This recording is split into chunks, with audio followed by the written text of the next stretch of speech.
자, 앙드레 코스톨라니가 그 이제 서문에 나오는데 그 이제 되게 유명한 말들을 많이 했는데 그 중에 서문에서는 몇 가지 이제 대표적인 말들이 있대. 그 중에 하나가 이제 국제적인 우량주에 해당되는 주식을 몇 종목 산 다음 약국에 가서 수면제 사 먹고 몇 년 동안 푹 자라. 이 말 한 번쯤은 들어보신 분들도 있을 거야. 앙드레 코스톨라니 몰라도. 그지. 근데 이 내용이 이 책을 한 줄 요약. 맞아. 사실 한 줄 요약이긴 해. 한 줄 요약했다라고 생각이 좀 들거든. 그래서 서문에 이게 있지 않을까라는 생각이 좀 들었어. 되게 어떻게 보면 이분이 투자를 하면서도 인생을 즐겨야 된다는 것이나 여러 가지 얘기하면서 되게 농담도 잘하시고 유쾌하신 분인 것 같다는 느낌이 이 책의 서문에서 확 들었어. 수면제를 먹어라. 맞아. 그래서 농담도 되게 잘하셨을 것 같고 약간 책에서 묻어나오는 약간 좀 웃음 포인트가 좀 몇 개 있더라고. 맞아. 그리고 이제 또 한 가지 또 있는 게 자녀들의 교육에 투자하십시오라고 이제 얘기를 했는데 약간 되게 중요한 것 같아. 사실 우리가 이런 컨텐츠도 찍는 게 우리가 우리 세대한테도 이게 얘기를 하는 것도 있지만 다음 세대한테도 어떻게 얘기해주기 좋을까? 맞아. 이런 것도 있잖아.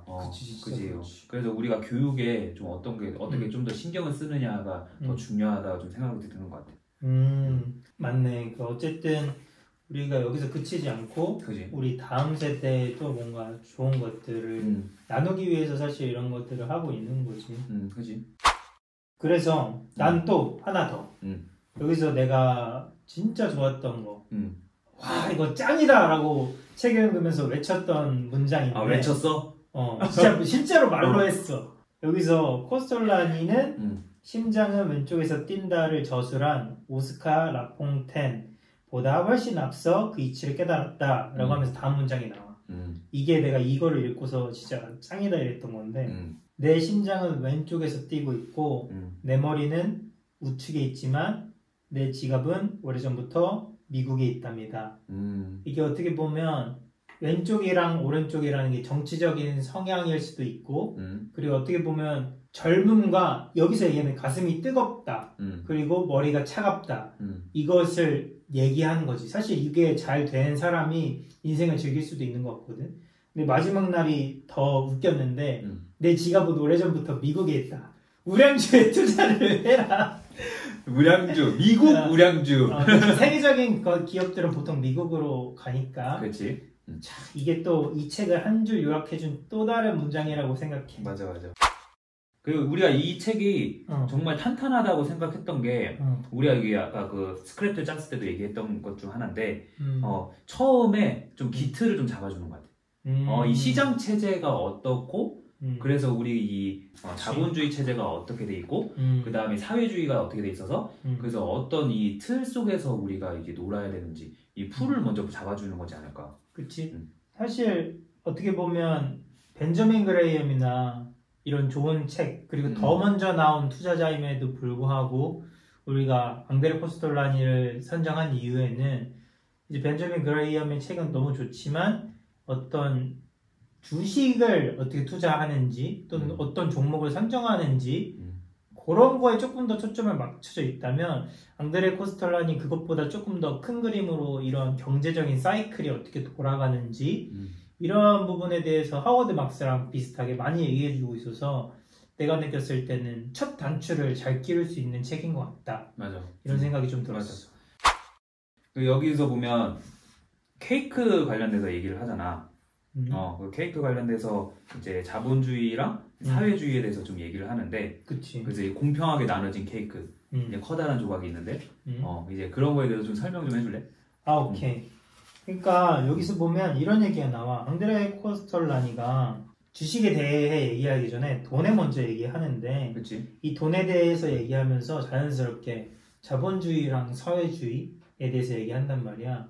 근데 돈이라는 것은 뭘까? 사람들이 이 돈을 욕망하고 이 돈을 가지기 위해서 노력하고 그러면서 경제가 발전하고 그러한 것이 사실 사기에 가깝지만 되게 뛰어난 사기라고 얘기하면서 그 뒤에 나오는 말이 자본주의와 사회주의에 대해서 아주 쉽게 설명하는데 그 예시로 든 게 바로 케이크지.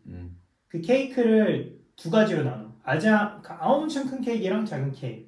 근데 이 엄청 큰 케이크는 불공평하게 나눠 가져야 돼. 그리고 작은 케이크는 공평하게 나눠 가질 수 있어. 근데 함정은 이 엄청 큰 케이크에서 가장 작은 부위마저 이 작은 케이크에서 일정하게 나눠진 그 한 조각보다 크다는 게 함정인 거지. 그렇지. 바로 여기서 얘기하는 큰 케이크가 자본주의고 작은 케이크는 사회주의라는 거지. 근데 우리가 그 케이크이란 걸 얘기를 했을 때 머릿속에 그려지지 않으니까 사람들이 공평한 게 좋은 거 아니야? 약간 잘 쪼개가지고 우리가 이게 공평하게 나눠가는 게 좋은 거 아니야? 그러니까 이렇게 생각할 수도 있잖아. 그렇지. 근데 약간 그런 것들 속에서 이제 함정이다라고 얘기했던 게 그런 거지 않을까? 맞아. 케이크 예시를 나는 되게 직관적으로 잘 받아들였는데 이렇게도 생각할 수 있을 것 같아. 공평한 거, 결과의 공평 너무 좋아. 근데 누군가는 열심히 노력하고 누군가는 열심히 노력을 안 하잖아. 근데 열심히 노력하는 사람마저 열심히 노력하지 않은 사람과 공평하게 나눠 갖는 것 자체는 공평이라는 말로 포장되어 있지만 사실은 불공평하다고 생각해. 그렇지. 결국은 결과의 평등이지 노력에 대한 평등은 아니잖아. 자본주의는 이 노력에 대한 것을 어떻게 보면 솔직히 얘기하면 불공평한 면도 있어. 노동만으로는 자본의 그런 수익을 따라가기 힘드니까 불로소득을. 그럼에도 불구하고 이거를 공부하는 사람이 있고 이것을 자본주의를 이해하는 사람이라면 노력한 만큼 그 대가가 공평하게 따라올 수 있는 체제라고 나는 생각하고 그러면서 우리가 그 이제 돈 버는 게 돈에 대해서 계속 얘기를 하잖아. 근데 여기서 되게 좋았던 게 또 백만장자 비유. 기억나? 나도 너무 좋았어. 그 백만장자 비유를 보면 그 이제 돈을 버는 게 뭐가 중요하고 그 백만장자에서 독립성, 그 자유 막 이런 거에 대해서 좀 얘기가 나오잖아. 그치. 그래서 백만장자가 되는 기준. 그래서 이런 것들도 약간 좀 되게 기독교적으로 좀 풀어갈 수 있다고 좀 생각을 하거든. 맞아.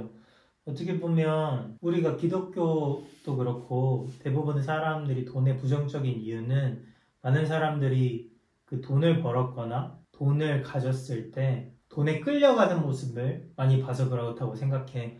근데 실상으로 우리가 돈 공부를 지금 이렇게 하고 있는 이유는 그러니까 우리가 돈에 끌려가기 위해서가 아니고 돈이 나를 따라오게 하기 위해서 공부한다고 생각하거든. 우리 다 알잖아. 지피지기면 백전에세. 맞아. 그렇기 위해서 공부를 해야 된다고 생각해. 또 그런 말도 있지. 돈의 노예가 되기보다는 돈을 다루는 쪽이 더 좋다고 생각하기 때문에 우리가 자본주의에 살면서 돈과 이 자본주의 시장이 어떻게 구축돼 있고 그리고 우리나라는 또 무엇이고 우리나라의 대한민국 헌법은 또 어떻고 우리가 어떤 곳에서 어떤 생활을 하면서 살고 있는지 사실 너무나 잘 알아야 되는 건데 설명해주는 게 없단 말이야. 그렇지.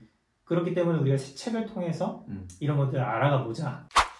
그리고 약간 백만장자가 이제 독립성이랑 이제 그 독립성 안에서 자유롭게 이제 행동할 수 있다라는 이런 것을 얘기했을 때 정말 느꼈던 거는 이 돈이 예를 들어 그 요리사의 식칼이라고 생각이 들어. 그 요리사가 잡고 있으면 이제 하나의 이제 좋은 요리를 만들 수 있는 식칼인 거고 만약에 그 이제 범죄자가 들고 있으면 이거는 되게 범죄에 이용되는 도구가 되는 거잖아. 그치. 그런 것처럼 돈도 내 마인드가 아까 너가 말했던 것처럼 내가 이제 돈에 끌려다니는 인생이면 약간 되게 돈에 대해서 이제 예수님께서 부정적으로 말씀하셨던 그런 부분 그런 부분이 더 부각되는 거고 그리고 만약에 돈을 따라오게 만들고 돈에 얽매이지 않으면 이제 그런 부분에서는 이제 돈으로부터 자유함을 얻는 그런 부분이지 않을까라는 생각이 좀 들어. 그치. 나도 비슷한 예시를 어렸을 때 들었는데 그 말에 아직까지 잊혀지지 않는 예시가 있어.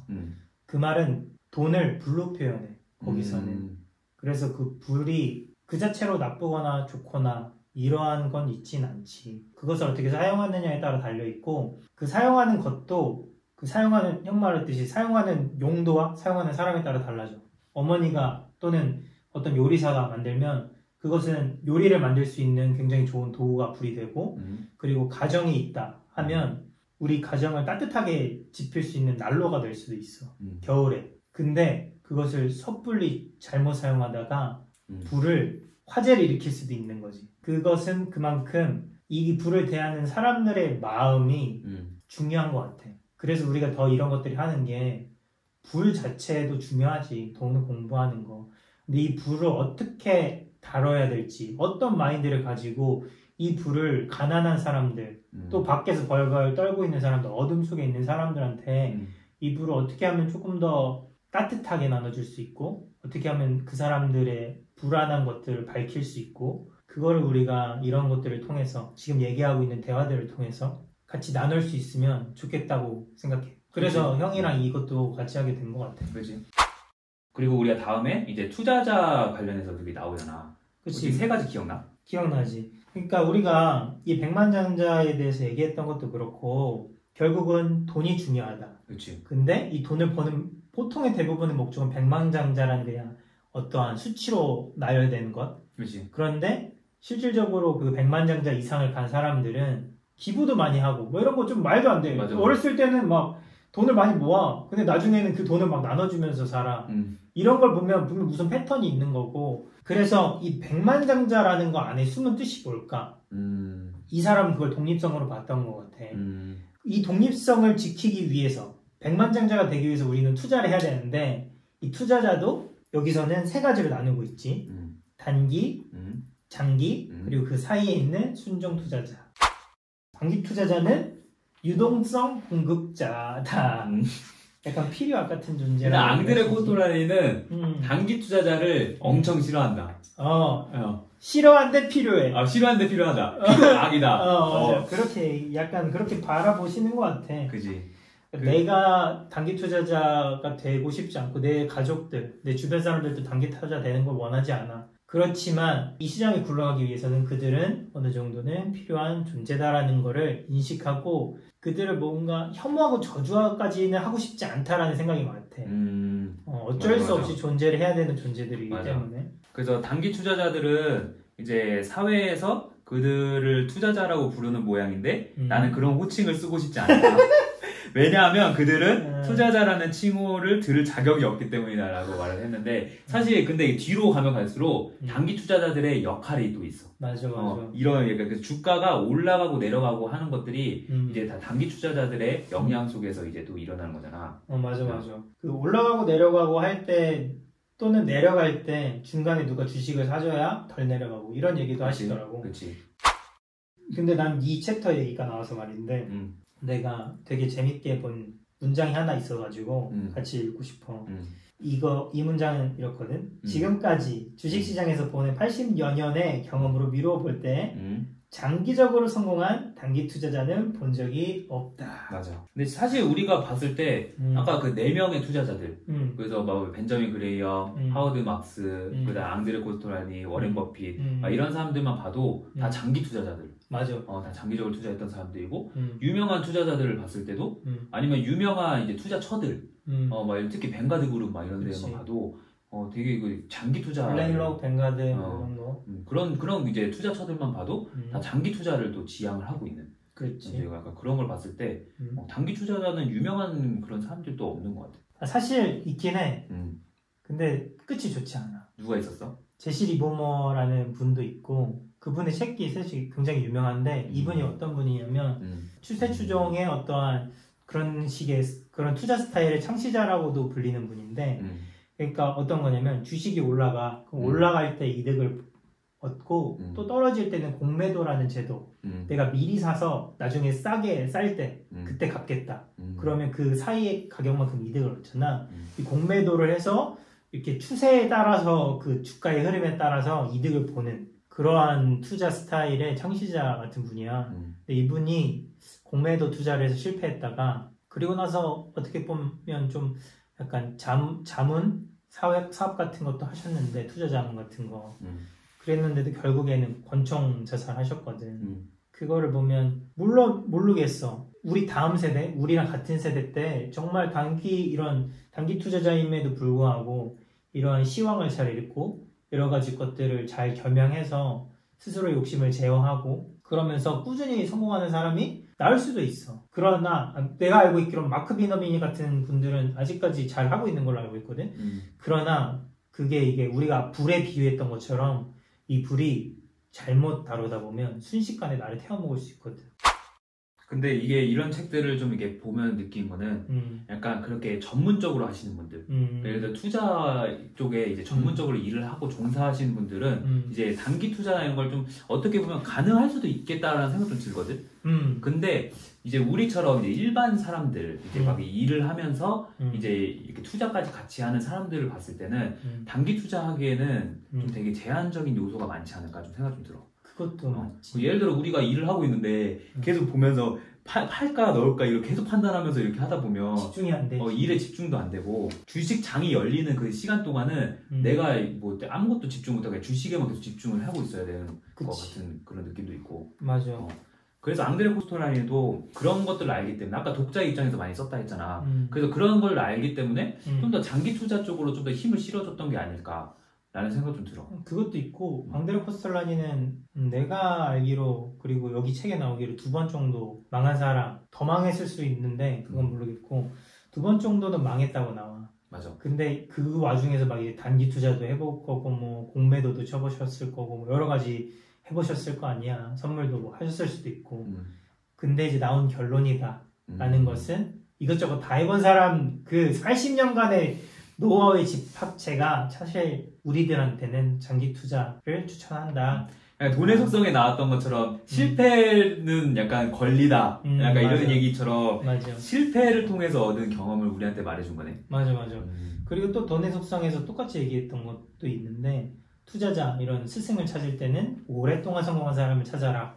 성공했지 80년 동안 주식 투자를 해서 결국에는 말년에 인생을 즐기십시오 하면서 아우디 차 스포츠카를 끌고 가셨다고 했잖아. 그렇지. 그런 걸 보면 어쨌든 어느 정도는 성공하게 사시는 삶이니까. 근데 죽고 나서 좀 이게 사람 평가가 좀 많이 되잖아. 근데 약간 유럽에서도 각광받았고, 그리고 이제 유럽의 워렌 버핏이라고 불릴 정도로 유명한 투자자로서 한 사람으로서 이제 또 이게 우뚝 서는 걸 봤을 때 그만큼 이제 이 투자에는 이제 대가가 아닐까. 맞아.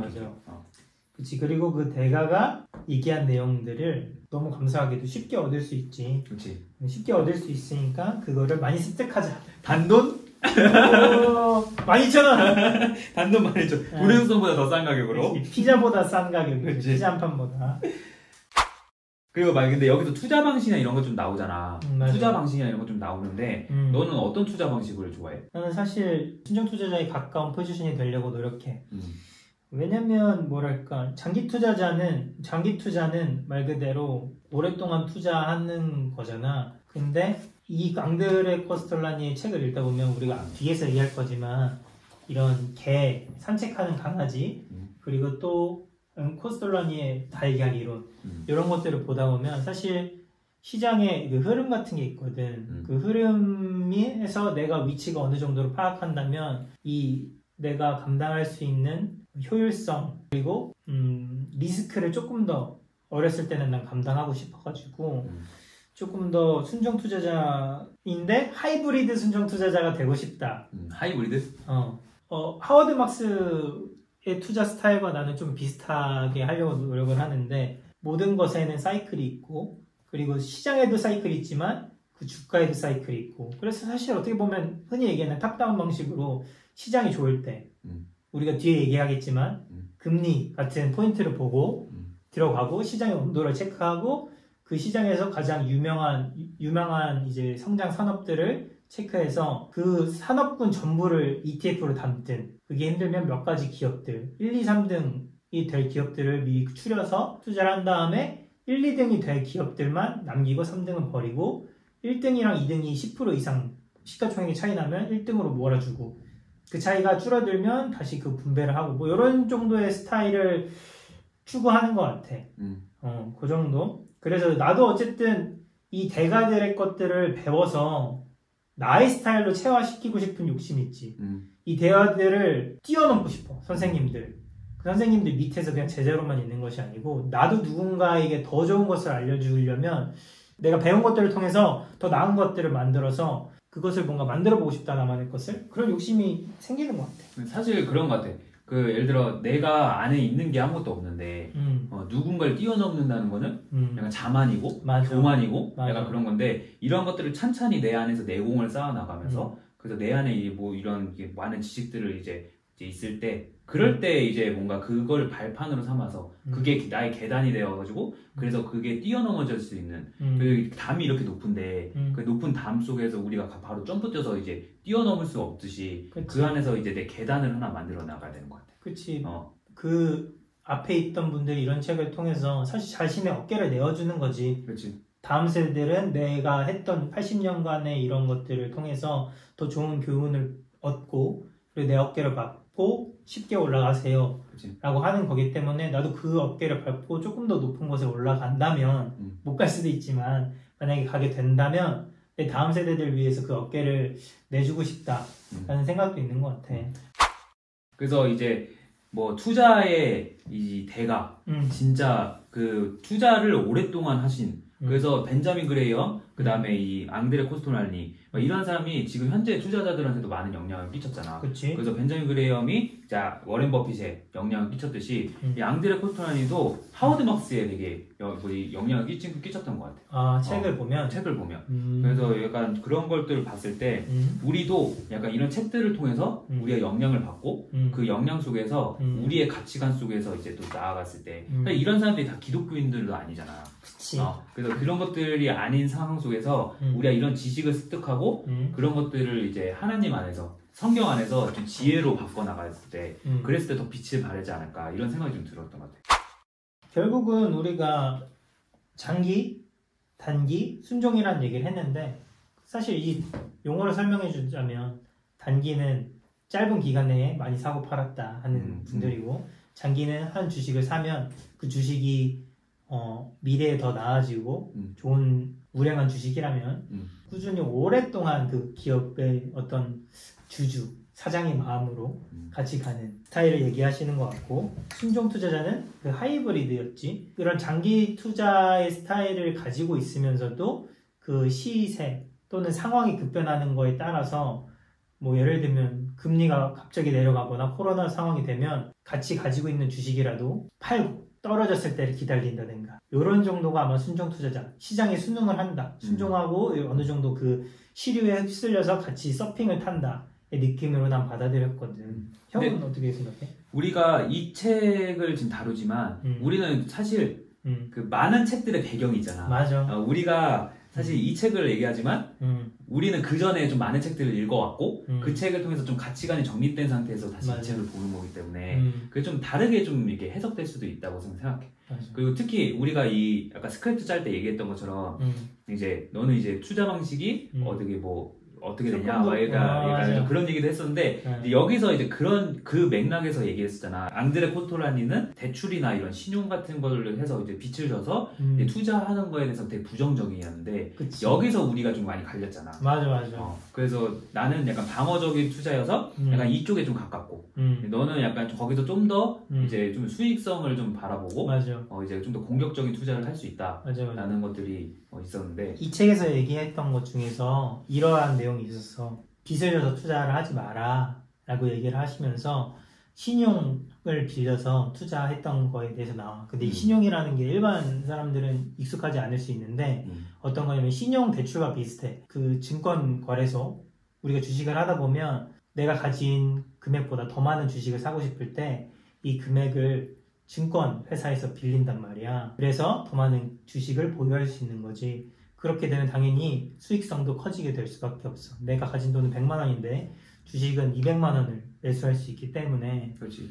수익성이 커지지만 그만큼 리스크도 커져. 왜냐면 이 주식의 특히 신용은 반대 매매 청산이라는 게 있거든. 그거는 뭐냐면 주식이 이렇게 떨어지면 증거금을 더 많이 요구를 해. 왜냐면 이 돈을 빌려준 사람도 손해볼 수는 없으니까 당신이 내가 손해보지 않기 위해서 증거금을 더 내라 라고 한단 말이야. 근데 증거금을 못 채웠을 때 그 즉시 이 주식이 떨어진 가격임에도 불구하고 팔아서 자기의 빌려준 돈을 챙겨. 이런 스타일의 투자는 당연히 위험하지. 왜냐면 내가 가진 주식에 대한 내 선택권이 없는 거야. 그래서 여기서 말한 것처럼 흔들린다. 많이 흔들린다. 흔들리고 약간 내가 이제 장기 투자자나 아니면 순종 투자자처럼 장기적으로 이걸 끌고 나가야 되는데 그치. 이거를 끌고 나갈 수 있는 힘이 약간 여기서 부족하다라는 걸 이제 얘기하는 것 같아. 맞아. 근데 나는 이러한 생각을 또 한 거지. 그치 빚 자체에서 이러한 신용은 내 주식을 내 선택으로 팔고 할 수 없으니까 내 선택이 아님에도 팔아서 이제 청산을 당하니까 당연히 안 좋다. 그러나 청산당하지 않는 빚 같은 경우에는 예를 들면 여러 가지가 있겠지. 마이너스 통장이 될 수도 있고 신용대출이 될 수도 있고 또 어떤 대출이 될 수도 있고 주변 지인들한테 빌릴 수도 있고 부모님한테 빌릴 수도 있지만 그런 대출은 어쨌든 이자를 잘 내고 내가 뭐 예를 들면 100만 원씩 저금하는데 50만 원에 또는 30만 원에 이자만 나오는 한도 내에서 이것들을 활용한다면 그것은 어떻게 보면 내가 산 주식이 급격하게 청산당할 리는 없지. 떨어져도 내가 그 기간 동안 버틸 수 있어. 그런데 여기서 중요한 것은 시장이 폭락을 하거나 아까 얘기했듯이 모든 투자자들이 두려움에 떨어서 우리가 주식을 사기 가장 좋은 시기가 온다면 이 정도의 레버리지를 써서 투자를 하는 게 나는 좋다고 생각해. 왜냐면 특히 사회 초년생들은 모아놓은 돈이 없거든. 그런데 이런 기회가 왔을 때 내 수중에 지금 100만 원씩밖에 못 모으더라도 그 100만 원이 2배가 되면 200만 원인데 내 개인적인 욕심으로는 그 미래에 버는 소득을 조금만 땡겨보자. 이자를 내는 대신. 그러면 이제 100만 원을 30개월 동안 모을 거를 한 번에 땡겨서 3천만 원을 넣어놓고 그 100만 원씩 저금하는 거에 대신에 이자를 조금씩 내고 월세 내듯이 그걸 버티면 내가 산 그 주식이 어쨌든 기업이잖아. 기업의 일부니까 그 주식이 보증금이 다 빠졌을 때 싸게 사서 그 주식이 가장 힘들 때 도와줌으로써 가장 어려울 때 함께했던 투자자가 그 회사가 잘 됐을 때 수익도 같이 쉐어하는 형태로 볼 수 있다고도 보거든. 근데 나는 약간 거기서 좀 이제 좀 더 방어적으로 생각했던 거는 이제 아까 말했던 것처럼 이제 돈이 없고 이런 사회 초년생은 이제 경험이 좀 부족하다. 그것도 맞아. 그래서 이런 분별할 수 있는 눈이 좀 더 부족할 수 있다. 좀 그런 생각도 좀 들었고 그리고 이제 그 금리나 이런 부분에서 상황이 안 좋아졌을 때를 생각을 해야 되잖아. 맞아. 그래서 만약에 내가 월 50만 원씩 이자를 내고 있었는데 이제 그 속에서 이제 상황이 안 좋아졌어. 그치. 그래서 금리가 갑자기 올랐어. 그럼 이제 월 100만 원씩 내야 되는 상황이 이제 올 수도 있고. 맞아. 그러다 보면 이제 내가 또 지치게 되고 지치게 되면 이제 그런 것들이 흔들리면서 아까 말했던 것처럼 팔아버리게 되는. 맞아. 그리고 이제 내가 아까 말했던 것처럼 분별력이 없는 상태에서 이 가치가 분명 2배, 3배 뛸 가치가 있는데 나는 이제 2배도 안 뛴 상태에서 이제 매도를 하게 되면 아까 그 이자만 내고 더 손실이 좀 리스크가 좀 더 크지 않을까. 그럴 수도 있어. 그래서 나는 거기서 좀 더 보수적인 것 같아. 오케이. 그래서 더 흔들리지 않는 마음, 더 굳건한 마음. 이 마인드셋을 좀 더 굳건하게 하려면 강인한 마음을 이제 하려면 나는 약간 좀 그렇게 해서 투자를 하는 것 같아. 근데 나도 이게 공부를 안 했다면 이런 생각도 못 했을 거야. 맞지? 근데 나도 뭐 이래 보여도 꽤 많은 책들을 읽었고 몇십 권, 수십 권, 100권까지는 안 될 것 같은데 그래도 수십 권에 관련된 투자 서적들 또는 뭐 경제 서적들 이런 걸 읽어왔었으니까 그러니까 이제 김승호 회장님이 말했듯이 약간 이제 나도 그 신용 또는 대출 이런 거 레버리지를 써야 되는 상황이 온 것 같다라는 책에 얘기했듯이 좋은 상황이 오면 레버리지를 나는 소비하는 게 아니고 투자하는 데 쓰는 것. 그치. 그리고 형이 얘기했듯이 금리가 올라가는 퍼센테이지가 역사적으로 계속 그 금리의 퍼센테이지가 떨어지긴 했어. 지금은 최대가 거의 5% 정도로 보거든. 옛날에는 뭐 10몇 프로까지도 막 올린 적도 있고 했었는데 지금은 한 5%대 이상 넘어가면 사실상 미국도 수출입 때문에 좀 힘든 상황이 있기 때문에 그러니까 내가 흔히 얘기하는 비유로 3천만 원을 얘기하는 게 3천만 원에 이제 10%라고 하면 300만 원이잖아. 이게 1년에 내는 이자고 한 달로 계산했으면 10일을 나눠야 되니까 정확하게는 모르겠지만 한 25만 원, 26만 원 요 정도 사는 것 같아. 그러면 사실은 어떻게 보면 한 달에 내가 200에서 300 또는 180만 원 정도 번다고 하면 그 20만 원 정도는 그래도 내가 감당할 수 있다는 생각에서 그거를 얘기한 거지. 근데 기존에 내가 빚이 있고 막 50만 원씩 막 돈을 납부해야 되는데 거기서 더 빌려서 막 20, 30만 원씩 더 내는 거는 80만 원, 90만 원 되니까 그거는 난 반대하고 그게 아닌 사람들에서는 본인의 사실 가장 중요한 건 소비 습관인 것 같아. 소비 습관이 조금 많이 절제돼 있는 사람은 이게 충분히 가능하지 않을까. 그래서 이제 너처럼 이제 공부를 좀 해서 이제 이런 것들을 좀 정립된 상태에서 이제 이런 걸 체계적으로 좀 계산된 상태에서 이제 공격적인 투자를 하는 것들은 그래도 나는 약간 좀 그래도 이제 수용이 가능할 것 같은데 이제 그 외에 이제 좀 더 공격적으로 나간다든지 아니면 이 분별할 수 있는 지식이 좀 부족한다든지 이런 것들이 좀 있으면 난 좀 더 뒤로 물러서야 된다라는 좀 생각이 좀 있는 것 같아. 맞아. 나도 내 스타일을 따라하려는 분이 만약에 있다고 하면 개별주 투자 말고 결국 ETF 투자다. ETF 투자에 기반을 하되 왜냐면 이거는 어느 정도 답이 정해져 있어. 근데 답이 정해져 있는 것에 조금 더 양념을 치자 이 얘기였거든. 그러니까 사실 개별 기업은 수익도 크지만 리스크도 커질 수밖에 없지. 왜냐면 어느 정도 내가 미래에 일어날 수 있는 일을 예측한다고 하더라도 갑작스러운 일들이 항상 생기니까 투자 시장을 맨날 보지 않으면 대응하기 힘들 수도 있고 그런데 ETF 같은 경우는 시장 전체를 사버리는 거기 때문에 시장 지수를 사버리는 거고 시장 지수를 추종하는 거기 때문에 회사가 망하더라도 지수가 사라지지 않거든. 맞아.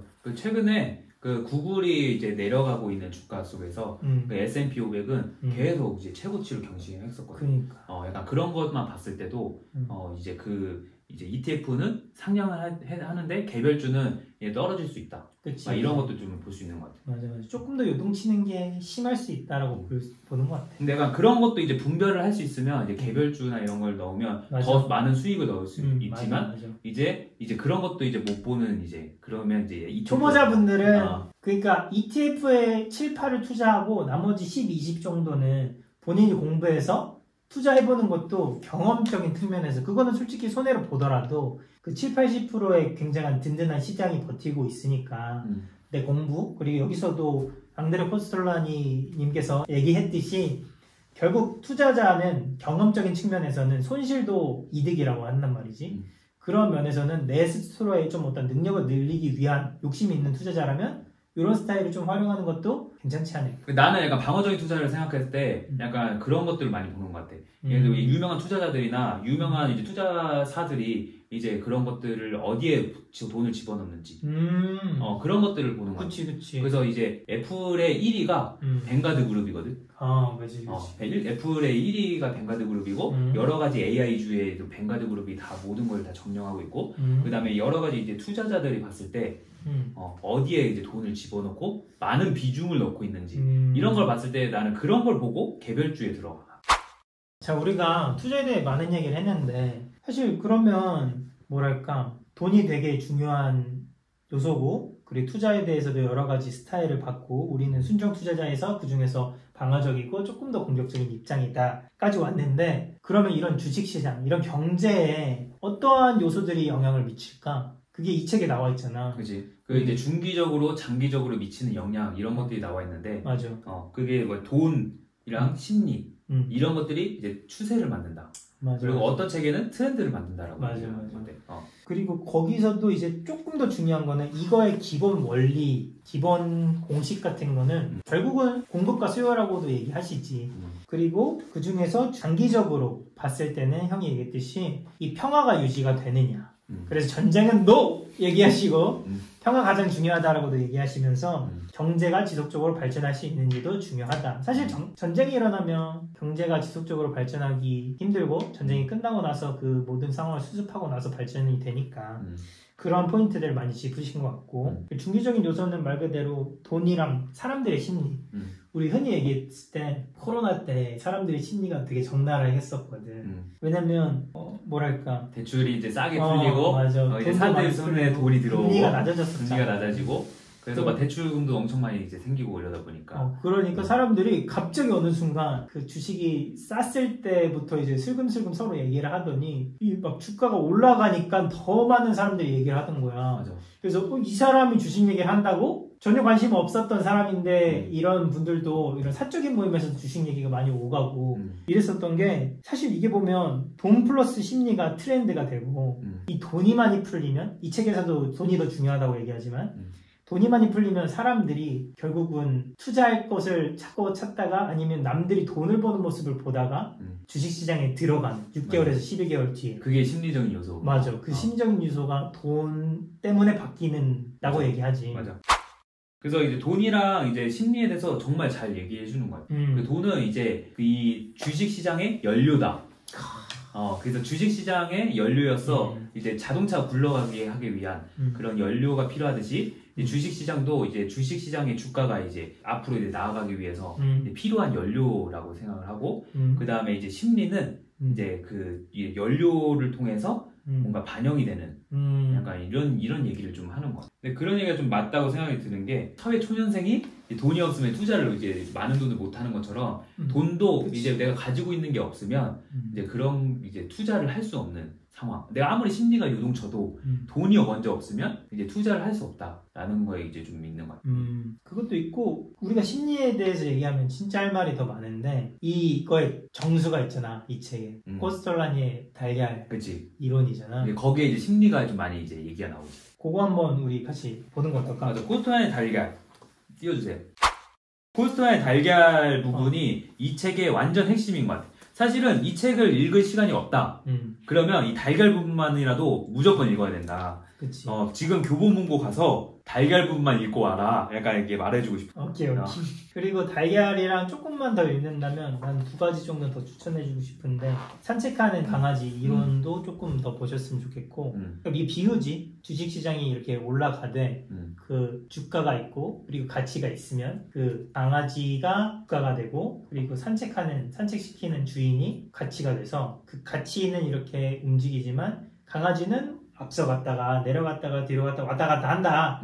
요 이론에서 기본에서 어떤 사이클이 또 만들어질 수 있고 그거의 정수가 이제 코스톨라니의 달걀인 것 같고 그 이제 동그랗게 달걀처럼 나와서 이제 최고점과 X점 그 다음에 Y점이 나와가지고 그치. 이제 이런 사이클을 좀 얘기를 하는 거야. 그치. 여기 있잖아.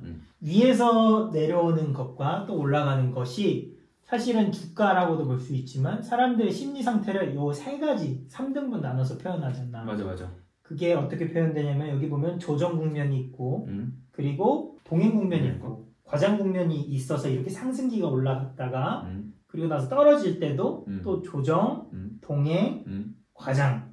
과장 쪽으로 하락될 때도 또 과장돼서 하락된다. 그치. 그래서 아까 분별할 수 있는 눈을 좀 가져야 된다고 했는데 약간 이런 것들을 계속 보다 보면 이런 사이클이 또 보이고 그 사이클 속에서 언제 이 매수를 취해야 되는지 또 언제 매도를 취해야 되는지 약간 이런 것들도 되게 보는 것 같아. 아까 말했던 것처럼 이제 수요랑 공급 속에서 아니면 사람의 심리 속에서 약간 이런 주기랑 이런 것들이 이제 나오잖아. 이런 주기 같은 게 나오는데 사실 우리가 이런 거 사이클을 좀 모르다 보면 이런 특히 달걀 이론이나 이런 것들을 모르다 보면 얘가 되게 흔들리기 마련인 것 같아. 맞아. 내가 어디 위치에 있는지 모르니까. 맞아. 근데 이런 모형을 보다 보면 내가 그래도 이 정도 위치에 있진 않을까 라는 감을 잡을 수 있지. 맞아. 예를 들면 여기 보면 B3 국면에서 A1 사람 욕심으로는 A1에 투자하고 싶지. 그치. 근데 모르잖아. 그치. B3라고 생각하면 투자하는 것도 정말 좋은 방식이라고 생각해. 그래서 어떻게 보면 심리를 이길 수 있는 미리미리 투자를 하는 거잖아. 하워드 막스가 앙드레 코스톨라니를 내가 처음에 아까 서두 부분에서 영향을 많이 받았을 거라고 얘기를 했잖아. 그게 약간 이런 사이클 면에서 좀 약간 많은 약간 비슷한 얘기를 좀 많이 한 것 같아. 그러면서 아까 말했던 것처럼 이제 현위치를 내가 알아야 된다. 그런 것들도 많이 이제 강조를 하면서 이제 시장의 온도를 또 알아야 된다. 그리고 이 사이클 속에서 이제 내가 어디에 있는 위치를 알아서 그런 사이클에 내가 어디로 들어가야 되는지 이런 것들을 많이 이제 강조를 하는 것 같아요. 하워드 막스도. 그래서 그런 거 봤을 때 이런 달걀 이론이나 이런 거를 먼저 알고 거기 속에서 이제 사이클을 발견한 거지 않을까라는 생각이 좀 들었거든요. 그치, 그럴 수도 있을 거야. 근데 우리가 달걀에 대해서 조금만 더 다뤄보자. 이 책의 핵심이니까. 우리가 여기 보면 A1, A2, A3가 있고 B1, B2, B3가 있는데 가장 밑에는 Y고 높은 점은 X로 그려져 있잖아. 근데 여기 보면 A1에 대해서 조정분분이라고 설명해주면서 또 더 디테일하게 설명이 돼 있는데 형이 한 번만 읽어줄 수 있어? A1 국면은 이제 거래량도 적고 주식 소유자의 수도 적다. 그치. 그리고 나서 A2로 가면서 거래량과 주식 소유자의 수가 늘어난다. 그리고 A3로 가면 거래량이 폭증하고 주식 소유자의 수도 증가하여 X에서 최고점을 찍는다. 이 말이 어떻게 보면 굉장히 우리가 흔히 얘기할 수 있는 예시로는 삼성전자의 예시를 또 들 수 있을 것 같아. 코로나 때. 그러니까 내가 그때를 느꼈을 때 모두가 두려워했어. 그래서 주식을 모두 팔고 싶어 했고 살려는 사람보다는 팔려는 사람이 훨씬 많았지. 그래서 원래 3,200까지 가던 코스피가 1,500, 1,400 막 이렇게 떨어졌을 거야. 근데 이때는 거래량이 적었지. 주식 소유자도 당연히 적었고. 근데 이제 조금 더 올라가서 동행국면이 되면서부터는 슬금슬금 이게 늘어나더라고, 진짜로. 근데 마지막에 가서 8만전자, 9만전자라는 얘기가 나올 때쯤 모든 사람이 거래량이 진짜 폭증했지. 그치. 그리고 모든 사람이 주식을 막 너도 나도 할 것 없이 사고 있었고. 그때 이제 주식 신설 계좌 수가 엄청났다고 들어. 맞아. 그리고 이 돈이 다 어디서 나왔지 하는 돈이 그 주식시장으로 들어갔다고 하더라고. 맞아. 근데 뭐 반대로 B1, B2, B3도 비슷하게 사실 진행되긴 해. B1은 조정 국면으로서 거래량도 감소, 주식 소유자의 수도 서서히 줄어들고 동행 국면일 때는 거래량은 증가하지만 주식 소유자의 수는 계속 줄어든대. 여기는 약간 다르네. 그리고 B3 거래량은 폭증하지만 주식 소유자의 수는 계속 감소하여 Y에서 최저점을 찍는다. 근데 약간 이렇게 얘기하면 어려울 것 같아. 그렇지. 그래서 이 양대코타니가 되게 지혜로운 게 이 뒷부분에 되게 쉽게 설명을 해놔. 아 진짜?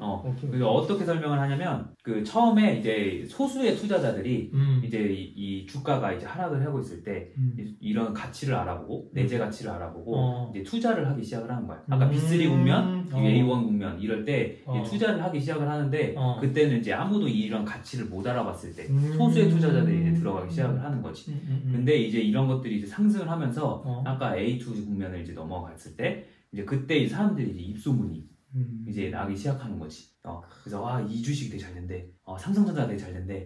애플이 잘 된대. 막 이러면서 이제 이게 막 일상 속에서도 이런 것들이 하면서 사람들이 이제 약간 주식 계좌 수가 많이 늘어났던 것처럼 이제 그런 것들이 늘어나게 되고 그리고 투자하게 되고 그러면서 이제 점점 이제 최고가로 이제 찍는 거지. 그치. 최고가를 찍게 되면 이제 사람들 심리가 또 바뀌게 되는 변곡점이 있고 그러니까 이제 아까 소수 투자자들은 밑에 국면에서 들어가게 됐는데 이제 위에 국면으로 왔을 때 이제 팔게 되는 현명함을 이제 보여주게 되는 약간 그런 사이클인 것 같아. 그래서 여기도 형 얘기하는 것처럼 쉽게 설명된 포인트들도 있고 그냥 쉽게 얘기하면 밑에서 사서 위에서 팔아라.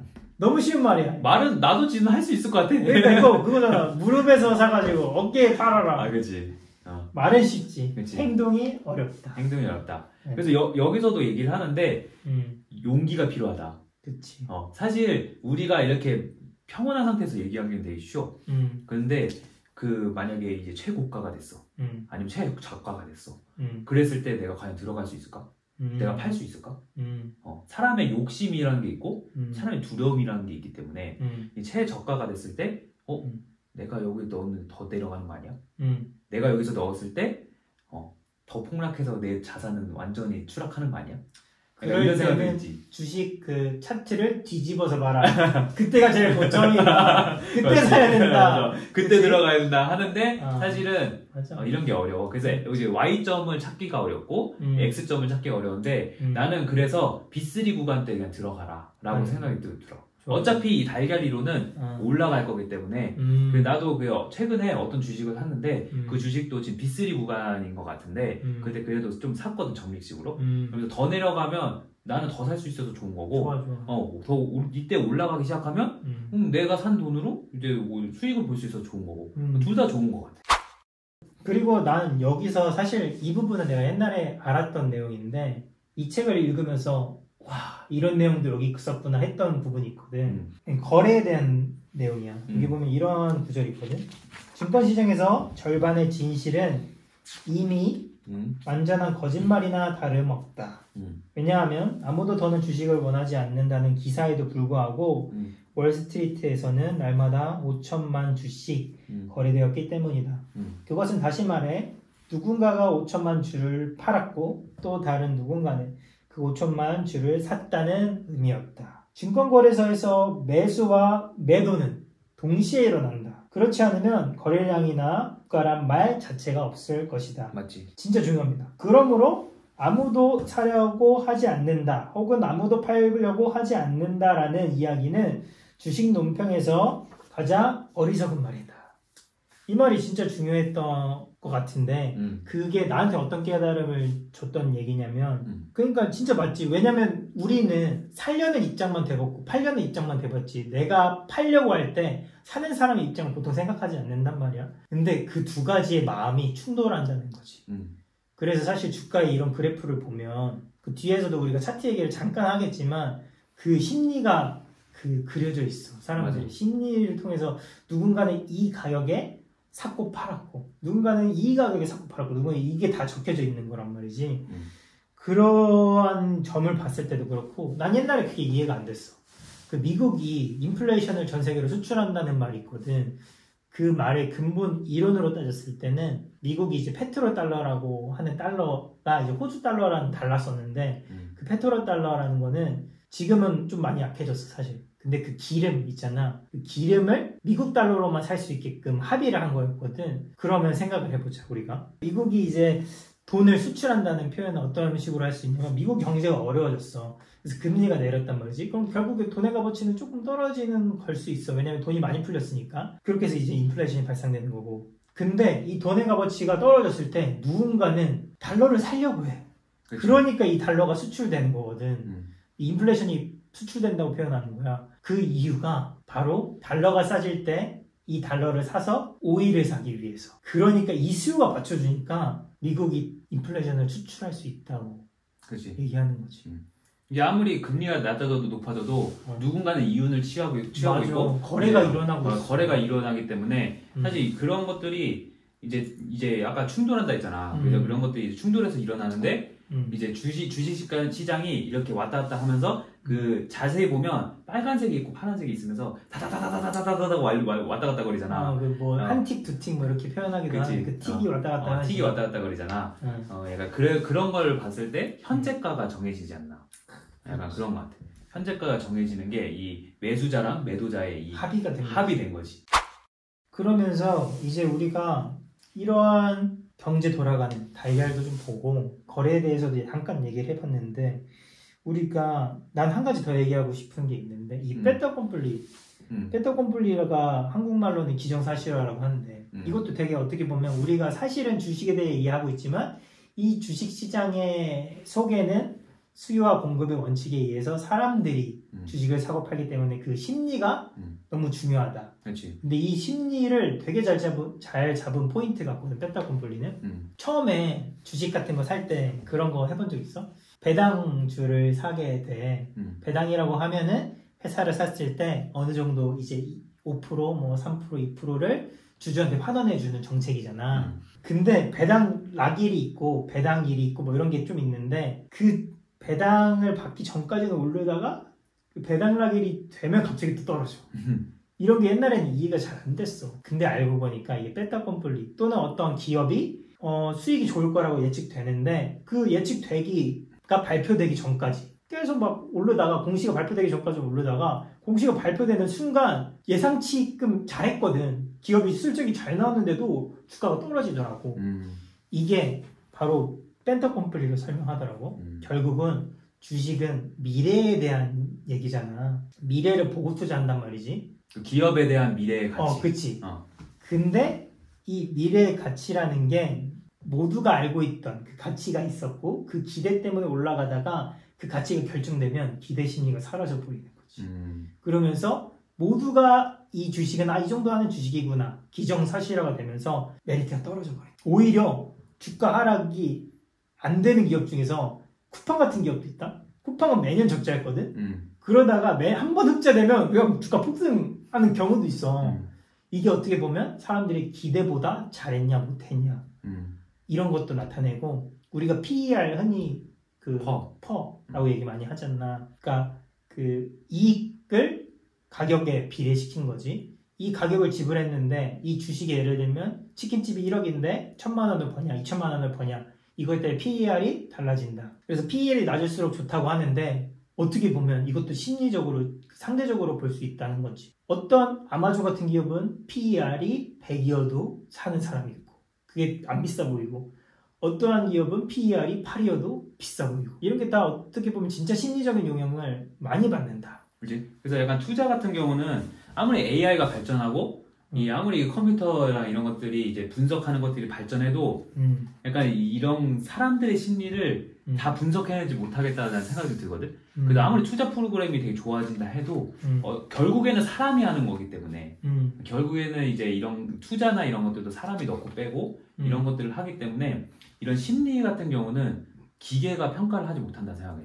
그래서 아까 말했던 것처럼 이런 심리 속에서 이제 주가가 이제 낮아지고 올라가고 막 이러는데 이제 그런 것들이 이제 사람의 마음을 읽을 수 있는 눈이 필요하지 않을까. 근데 우리가 심리 얘기를 했으니 말인데 이게 아까 얘기했듯이 차트를 얘기하면 심리를 잠깐 얘기했잖아. 이게 매도자랑 매수자의 합의 가격이다. 그치. 근데 그게 뭔가 그래프를 그리고 있다. 그래서 우리 이 뒤에 약간 차트 얘기가 나오는데 정말 그거 한번 봐보자. 이게 앙드레 코스톨라니가 그 차트에 대해서는 좀 부정적이라는 말을 여기서 책에서 좀 해. 그런데 이제 이 부분은 이제 신뢰한다. 자기는 이 부분을 참고한다라고 이제 책에서 얘기를 하고 있더라고. 272페이지를 보면 차트가 이제 최고점, 최저점이 나오는데 이제 M 라인, W 라인이라고 좀 얘기를 하는 것 같아. 그 W 라인은 이제 최저점 안에서 이제 내려갔다 올라갔다. 근데 이게 사실 이런 것도 사람들의 심리를 이렇게 그래프로 좀 반영하는 것 같아. 그래서 이런 심리 같은 걸 알고 그리고 사람들이 이제 어떻게 투자를 하고 이런 것들을 좀 알았을 때 좀 이런 그래프를 봤을 때 좀 알 수 있지 않을까. 맞지. 그래서 어떤 사람은 최고점에 팔라고 하려고 하고 최고점에서 조금 내려갔을 때 어떤 사람은 살라고 하고 약간 아까 말했던 것처럼 저기 구매자랑 맞아. 이제 판매자가 이제 있을 때 매수자랑 매도자가 있을 때 거기서 이제 현재가가 정해지는 것처럼 그치. 이제 그 안에서 이제 팔고 사고 팔고 사고 팔고 하다 보면 이제 M자가 들어지고 그러면서 이제 그 M자가 나오면 거기서 이제 하락을 하게 된다. 약간 이런 말을 하고 있는 것 같아. 그치. 이것도 베타컴플리랑도 연관지을 수 있고 심리 같은 거랑도 연관지을 수 있고 매물대랑도 연관지을 수 있는데 결국엔 기본은 수요와 공급에 따른 사람들의 심리 같아. 형 얘기를 했듯이 누군가는 비싼 가격에 샀어. 근데 누군가는 그것보다 싼 가격에 사고 싶어 하고 그 비싼 가격에 산 사람은 당연히 손해보기가 싫겠지. 근데 이 M자를 그리면서 이렇게 올라왔다가 내려갔다가 다시 올라갔는데 이 맨 위에서 산 사람들은 본전에 팔고 싶은 생각도 있을 거야. 그렇지. 근데 더 올라가면 더 좋고 근데 거기서 떨어진단 말이지. 이 맨 위에 있던 사람은 이런 생각을 할 것 같아. 나랑 아까 팔았어야 됐는데 본전이라도 팔 거 이러면서 손해를 조금 보더라도 지금 팔자라는 생각도 들 것 같고 그렇기 때문에 이 가장 고점을 M자를 그릴 때 못 깬다면 이 높았을 때 산 사람들 그 매물대라고 표현하거든. 그 많은 사람들의 심리는 부정적으로 변하게 되는 거지. 그치. 그런 사람들이 팔기 시작하고 하면서 주가는 또 떨어지고. 맞아. 이런 얘기를 하는 것 같아. 매도자랑 매수자가 있을 때 이제 매도자가 많아지기 시작하면 가격은 싸질 수밖에 없는 거고 이제 매수자가 많아지기 시작하면 가격은 비싸질 수밖에 없는 거잖아. 그치. 약간 그런 것처럼 이제 최고가가 올라가서 점점 내려가기 시작하면 매도자가 많아지기 때문에 사람 심리상 이제 싼 가격에 부르는 사람들이 더 많아지는 거지. 그러면 그 조금이라도 싼 가격에 부르는 사람한테 매도자는 그 가격을 던지겠지. 맞아. 그러면서 이제 점점 이제 가격은 이제 아래로 끌어내리는 거지 않을까. 맞아. W자는 그 반대인데 사람 심리는 똑같은 거 같아. 밑에가 깨지지 않고 올라가고 있기 때문에 올라갈 만한 충분한 심리 상태가 되는 건데 그치. 그것도 결국은 밑에서 누군가는 그 가격대에 계속 사주는 거야. 계속 사주고 있으면 사람들의 심리가 이 가격은 그래도 방어하네? 그치. 지금 사도 이 가격 밑으로는 안 떨어질 것 같은데 하면서 이제 많은 사람들이 또 참여할 수 있지 않나.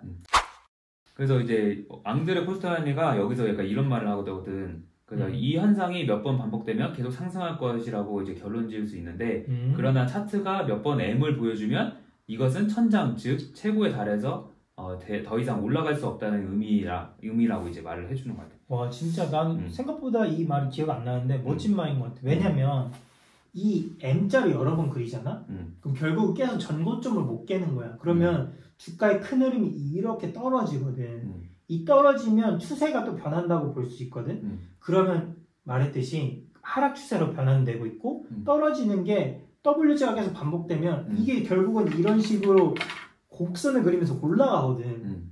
이게 반복되다 보면 그럼 결국은 추세가 올라가는 그 큰 흐름의 추세가 있고 이거를 보통 조금 주식적인 얘기를 하면 이동평균선으로 많이 측정을 하고 200일선이나 이런 것들 평균가를 기준으로 측정하거든. 그 말은 200일 동안의 상가격의 평균가를 기준으로 추세가 그 선이 올라가느냐 내려가느냐에 따라서 중기 추세를 보거든.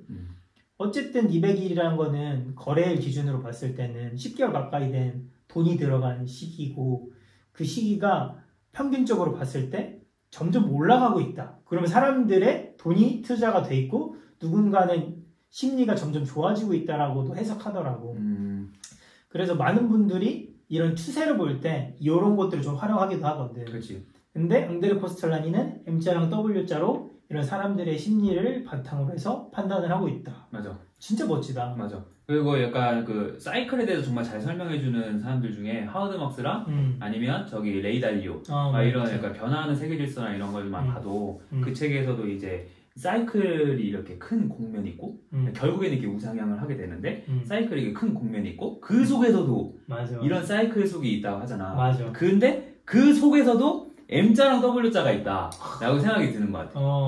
그래서 약간 이 사이클 속에 또 사이클이 있고 사이클 속에 또 사이클이 있다. 근데 그 좀 이렇게 확대하다 보면 이제 M자랑 W자가 있는데 그 속에서 사람들 심리가 계속 부딪히면서 이런 사이클이 이제 거대한 사이클이 이제 흘러나오게 되는지 아닌가. 근데 그거를 통해서 이제 틱 거래를 하는 사람도 있고, 그리고 이제 하루 이틀 정도 단기 투자를 하는 사람도 있고 한데, 요런 거에서만 집중을 하다 보면 큰 흐름을 보기 사실 힘들잖아. 맞아. 우리는 큰 흐름을 보자. 그런 느낌인 것 같아. 그래서 우리가 이런 많은 것들을 공부했어. 그리고 그치. 책도 막 열심히 읽었는데, 중요한 거는 우리가 기독교인으로서 어떻게 이거를 봐야 되냐. 진짜 그게 제일 중요하지. 아까 말했던 것처럼 이런 사람들의 마인드를 배우고 이런 사람들의 지식을 배우고 그랬지만 그거를 뛰어넘어야지만 우리가 기독교 관점에서 볼 수 있는 것 같아. 그래서 예를 들어 우리가 그냥 이 사람들이 하고 있는 대로만 이제 그대로 해도 돈을 벌 수 있어. 그렇지. 돈을 벌 수 있지만 우리가 그래도 이제 기독교적인 관점에서 기독교적인 양심 속에서 우리가 이런 걸 어떻게 좀 지켜내야 되는지를 좀 더 정립하고 가면 우리가 좀 더 훌륭한 투자자. 진짜 그게 더 훌륭한 투자자이지 않을까 생각이 좀 들거든. 그렇지. 이 책에서 나온 것들을 한번 소개해서 얘기를 해보자면 강세장에 투자하는 사람이 있고 하락장에 투자하는 사람이 있다는 챕터도 나오거든. 그렇지. 근데 코스톨라니는 원래는 하락장 투자자였대. 근데 나중에 강세장 투자자로 바뀐 거야. 그게 왜 그러냐면 하락장 투자자로서 삶을 살 때 내가 돈을 벌 때 남들의 고통으로 돈을 번다는 거야. 남이 고통스러울 때 나는 돈을 벌고 이득을 취하고 행복하고, 근데 그 행복을 나눌 사람이 없어. 왜냐면 하락장에 투자하면 모두가 고통스럽거든. 그런 관점으로 봤을 때 나는 상승장 투자가 기회도 실제로 더 많고, 그리고 그 얘기도 하고 올라가는 거는 뭐 1000%도 올라갈 수 있다. 근데 떨어지는 거는 100%밖에 안 떨어진다. 이런 얘기를 하면서 실제로는 상승장에 투자하는 게 훨씬 좋다. 이런 얘기를 하거든. 근데 그 얘기는 결국은 서로 너도 나도 돈을 버는 모두가 좋은 상황, 윈윈하는 그림이 사람이 살 때는 너무 좋다. 그렇지. 그렇기 때문에 내 개인적인 투자 철학으로도 사람의 생명이 사라지는 데는 워렌 버핏이 얘기했던 것 같아. 그 사람의 생명이 사라지는 기업들 있잖아. 어쨌든 그게 뭐 누구는 마약, 누구는 담배, 누구는 또 뭐 누구는 술까지 갈 수도 있을 그치. 거고, 여러 각자의 양심과 우리 기독교적인 가치관에 봤을 때 사회에 조금 도움이 되고 윈윈할 수 있는 기업에 투자를 하는 게 조금 더 올바른 판단이지 않을까. 그리고 아까 잠깐 얘기했었지만 이 주가가 떨어진다는 게 그 투자자의 관점이 아니고 거래자의 관점으로 보면 내가 샀을 때 주가가 떨어지면 아깝거든. 근데 말 그대로 이거를 뭔가 내가 이 사업을 하고 있는 사람이라든가 또는 이 기업이 세상에 좋은 일을 할 거를 알아. 근데 지금 잠시 상황이 어려워져서 이 돈을 가용하기가 힘든 상황이야. 주가가 떨어졌으니까. 그런 기업들에 내가 진짜 그 기업이 힘들 때 도움을 주는 마인드로 투자를 한다면 내가 싸게 산다기보다는 이 기업을 힘들 때 도와주겠다. 맞아. 라는 마인드로 우리 기독교인들이 투자를 하면 뭔가 좀 죄책감 없이 투자를 할 수 있지 않을까. 그래서 어디에 돈을 넣을까 하기 전에 이 기업이 어떤 기업일까 먼저 찾아봐야 되는 거 같아요. 내가 투자해야 되는 기업 아니면 내가 투자해야 될 이런 주식 종목들이나 약간 이런 것들 찾아봤을 때 얼마나 이 성경적 가치 안에서 이제 이런 것들을 이제 추구를 하는지. 그러기 위해서는 우리가 또 많은 것들을 알아야 되고 이런 투자 관련된 지식들도 알아야 되지만 약간 그 성경적으로 어떤 게 옳은 가치인지 약간 이런 것들도 다 뭔가 종합적으로 이제 세계관 속에서 보고 있을 때 그래서 이 기업이 어떤 게 좋은 것이고 이런 걸 알았을 때 이 기업 힘들 때 도와줄 수가 있고 아니면 이 기업이 이제 강세장에서 이제 또 위에 올라갈 때 더 힘을 보태줄 수 있는 약간 그렇게 될 수 있지 않을까. 맞아. 그래서 내가 만약에 21살 때 돈을 주식을 잘해가지고 단기 투자로 뭐 100억 벌었어. 코인 투자해서. 그랬을 때 내 삶이 행복하고 온전하게 유지될까? 라고 생각하면 쉽지 않을 것 같아요. 왜냐면 그만큼 이러한 우리가 얘기한 기독교적인 가치관과 이러한 것들이 정립되지 않으면 그 불이라고 표현했듯이 쉽게 다 태워먹거든. 그걸 주변 사람들한테 피해를 주는 것도 심각하고 나 스스로도 태워버리는 거지. 그러니까 예를 들면 남자 입장에서는 솔직하게 얘기해보자. 어렸을 때 돈이 많이 생겼어. 그러면 가장 큰 유혹은 이성, 권력, 돈, 명예 이런 것들이 있을 거란 말이야. 돈을 목적으로 두느냐 아니면 돈을 넘어서 다른 거에 목적을 두느냐에 따라 다른 것 같아. 아까 말했던 것처럼 내가 그냥 돈을 많이 벌었어. 그러면 이제 거기서 내가 어떻게 사용할까가 내 마음속에 있는 것들이 나오는 것 같아. 아까 말대로 뭐 10대가 뭐 이런 걸 돈을 많이 벌었다. 그래서 뭐 이성한테 이제 뭐 이 돈을 쓴다. 이러면 내 이 마인드의 가치는 이성이 있는 거예요. 근데 예를 들어 내가 돈을 넘어서의 가치를 추구를 한다면 이제 그런 돈이 생겼을 때 이런 것들을 실현해 나가기 위해서 또 에너지를 쓰겠지. 내가 만약 돈이 목적이었으면 돈에 대한 에너지를 썼기 때문에 이제 목적을 달성하기 위해서 그 뒤에 에너지는 내가 사용하려고 하지 않을 거란 말이지. 예를 들어 내가 BMW 막 최고급 차가 있어. 아까 막 아우디 막 이런 스포츠카가 있어. 막 이런 차가 있는데 갑자기 옆에서 누가 내가 모닝 한 대 줄게. 막 이러면 그게 눈에 들어오지 않을 거 아니야. 약간 그런 것처럼 우리가 더 큰 가치를 갖고 있으면 이런 돈을 벌 수 있다는 기회가 있어도 우리는 이 더 큰 가치 속에서 더 이제 흔들림 없는 평정심을 유지할 수 있지 않을까. 그랬을 때 여기서 말했던 그 흔들리지 않는 이제 장기 투자 이런 투자의 가치를 좀 더 실현을 할 수 있을 거라는 생각이 좀 들어. 맞아. 그 말이 진짜 맞는 것 같고 어떻게 보면 그 외부적인 가치인 돈은 내부적인 것들을 채워주기가 굉장히 힘들지. 근데 그게 채워지는 것은 남들한테 나눌 때 그 외부적인 가치를 통해서 더 많은 좋은 것들을 주변 사람과 나누고 힘든 사람을 도와줄 때 그 마음속에서 차오르는 것들이 있다고 나는 믿거든. 그래서 그런 것들을 형이랑 지금 얘기하면서 또 한 번 다시 느끼는 시간이 된 것 같아. 그래서 우리가 이런 것들을 계속 해나갔을 때 모두가 이제 돈을 많이 벌고 그래서 그 돈을 많이 버는 게 목적이 아니라 다들 각자의 꿈을 향해 이제 더 실현해 나갔을 때 그랬을 때 우리가 그런 꿈들을 다 이제 돈 속에서 이제 이루어 나갈 거 아니야. 근데 사실 이런 돈이라는 걸 얘기를 하지만 이 돈은 약간 수단, 연료일 뿐이고 우리가 그런 것들 연료를 태워서 또 어떤 좋은 방향 속으로서 나아갈 이런 것들을 계속 생각을 해봐야 되지 않을까. 그치. 나 지금 형이 얘기하면서 약간 그런 비유가 떠올랐는데 그 돈이 연료다. 그것을 태워서 어떻게 해야 될지 어떤 사람은 그 연료를 자기 스포츠카에 넣어서 내가 열심히 달리는데 내가 빨리 달리는 남보다 빨리 달리는데 쓴다. 누군가는 그 연료를 보일러 같은데 넣어주는 거지. 그런 거 있잖아. 연탄 나는 연탄공사. 그런 것처럼 이 연료를 남들이 따뜻한데 나눌 수 있게 우리 기독교인들이 더욱더 잘 되고 그리고 잘 되는 데에서 흔들리지 않고 더 큰 가치를 위해서 남들을 따뜻하게 해주는 그러한 것들이 됐으면 좋겠다. 그치. 그래서 꿈은 크게 갖고 그 꿈을 하나하나 이뤄나갈 때 정말 이 더 좋은 세상 정말 더 좋은 나라 이렇게 될 수 있지 않을까. 우리 한 사람 한 사람 영향력이 점점 커진다는 거잖아. 교인 한 사람 한 사람 영향력이 커진다 보면 우리가 더 좋은 약간 영향력 속에서 이제 정말 거기 속에 케어를 받는 아까 보일러처럼 이렇게 케어를 받는 사람들도 더 많이 늘어날 거고 맞아. 그 사람이 그런 영향을 받아서 또 이제 같이 또 이제 더 이제 좋은 세상으로 나아가게 이 사람들도 더 그런 가치 속에서 더 좋은 영향력을 펼치고 그러면서 점점 이게 확장이 돼가는 거지 않을까. 그래서 이런 영상 콘텐츠를 보고 우리랑 같은 마음을 품을 수 있는 사람이 많아졌으면 좋겠다. 맞아. 생각이 듭니다. 한 사람이어도 너무 감사하고.